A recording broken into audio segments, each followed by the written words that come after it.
Nay, si tatay. Nandun, sa likod ng bahay. Nag-away kasi kami ng babaero mong tatay. Nay, pumunta na ako sa likod. Wala naman dun si tatay. Sinubukan mo bang maghukay? Patawad! Kuripot. Supot! Hay nako paring Benjo. Hindi ko alam kung bakit mo patrinopay ang abnoy na yan.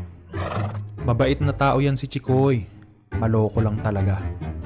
Paring Benjo, may kausap ka ba? Ah, wala. Sige na, umuwi ka na sa inyo. Baka hanapin ka ng misis mo.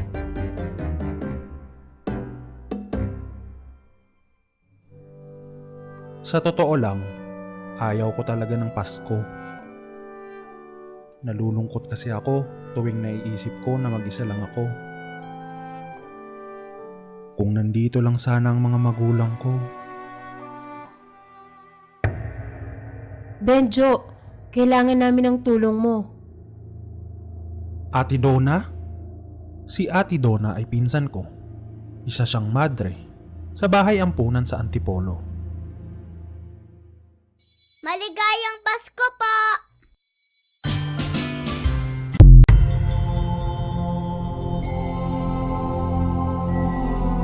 Ito ang itsura ng gumagambala sa'yo.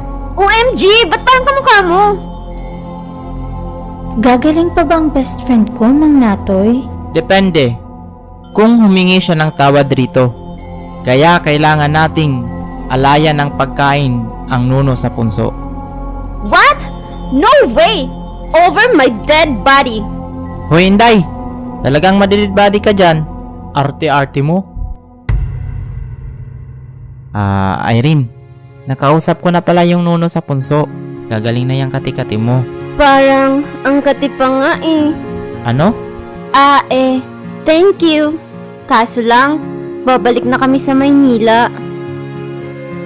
Hindi na kita makikita. Gusto ko po makita sa mata niya na sabihin po niya sa akin, mahal niya ako. Ganun ba? Kung gusto mo, pwede kang sumama. Nako, wag na. Nakakahiya naman.